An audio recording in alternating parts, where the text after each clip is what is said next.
A 47-year-old French middle school teacher was beheaded by an 18-year-old Muslim in an act of terrorism on the 16th of October 2020.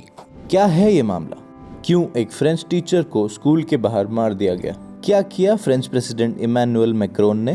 क्यों दुनिया भर में French goods boycott करने की बात की जा रही है?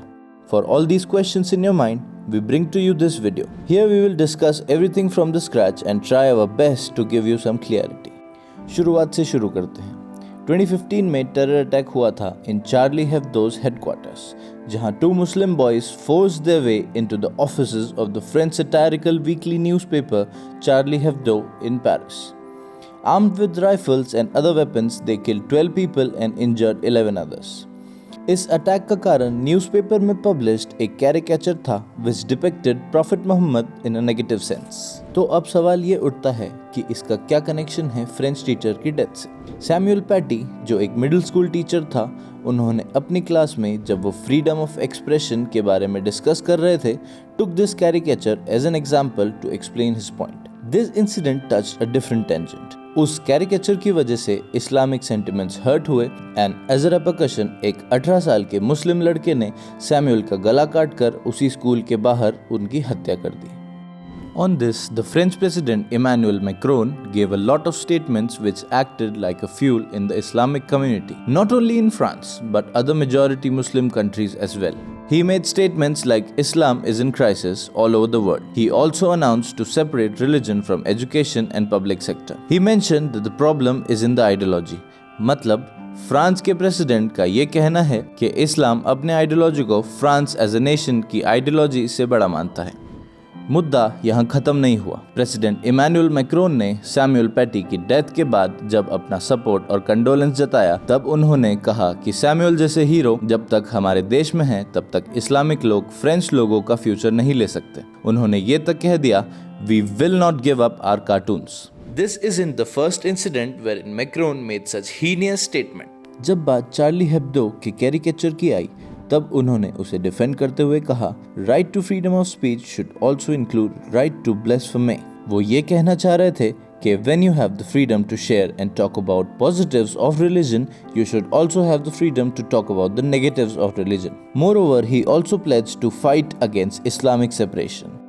तो अब इतना कुछ सुनने के बाद इस्लामिक स्टेट्स ने रिएक्ट करना शुरू किया। सबसे पहले मैक्रोन के स्टेटमेंट पर रिएक्ट करने वाली कंट्री थी टर्की। वैसे भी टर्की और फ्रांस के बीच बहुत सारे एग्जिस्टिंग इश्यूज चल रहे हैं, तो यहाँ पर भी प्रेसिडेंट ताइप एर्दोगान को रिएक्ट तो करना ही था। उन्होंने कहा, Macron needs a treatment on mental level.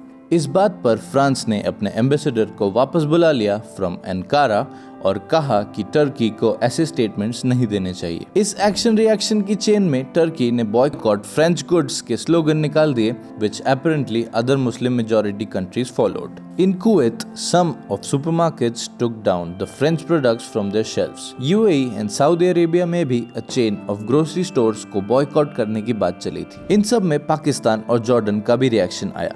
उन्होंने तो फ्रेंच एम्बेसडर को ही समन भेज दिया। सबसे ज्यादा तहलका तो बांग्लादेश में मचा। वहाँ हजारों की तादाद में लोगों ने मार्च किया towards the French embassy and boycott French goods के नारे लगाए। और हम तो सोशल मीडिया वाले वर्ल्ड में रहते हैं, राइट? तो ये सब एक्शन रिएक्शन की चेन ट्विटर वॉर में कन्वर्ट हो गई। इन सब के बीच फ्रांस के एक शहर नीस में एक चर्च में एक आदमी ने 3 लोगों को मार दिया। लोगों का कहना है कि उस वक्त वो अल्लाहू अकबर के नारे लगा रहा था। कनाडा में भी एक इंसिडेंट सामने आया है, जहां एक आदमी ने शार्प नाइफ लेकर पब्लिक में हमला किया and killed 2 people leaving 5 injured. इस मामले में और क्लियरिटी लेने के लिए पुलिस इन्वेस्टिगेशन जारी है। ऐसा ही एक इंसिडेंट और सामने आया है, जो कि ऑस्ट्रिया के कैपिटल वियना में 3 नवंबर को हुआ, जहां at least 4 people were killed in cold blood and several injured. दुनिया के कई देशों ने इस अटैक की निंदा की है, जिसमें हमारे पीएम नरेंद्र मोदी जी भी शामिल हैं। सोचने वाली बात यह है कि इसमें से किसी ने भी फ्रांस के फ्रीडम ऑफ एक्सप्रेशन के बारे में कोई चर्चा नहीं की।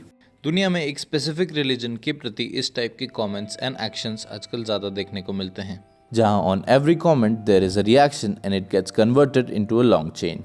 It's more like tsunami waves, just with the difference that it's not water which is flowing but hatred. जैसे सुनामी की हर लहर पहले से बड़ी और डिस्ट्रक्टिव होती है, वैसे ही ये लहर भी दिन पे दिन बड़ी होती जा रही है। Here at Shiksha News, we do not support any of the two sides, but we just emphasize on maintaining peace. The French government on one hand is talking about freedom of speech and expression, understandable, but again, hurting the religious sentiments of a community should not be encouraged. On the other hand, Islamic organizations encouraging violent protest is also not viable. Violence is never a solution, that's what we think. Share your thoughts in the comment section below. If you found this video interesting or informative, kindly share this video with your friends. Kindly like this video and subscribe to our YouTube channel. Stay safe and stay healthy. Thanks for watching.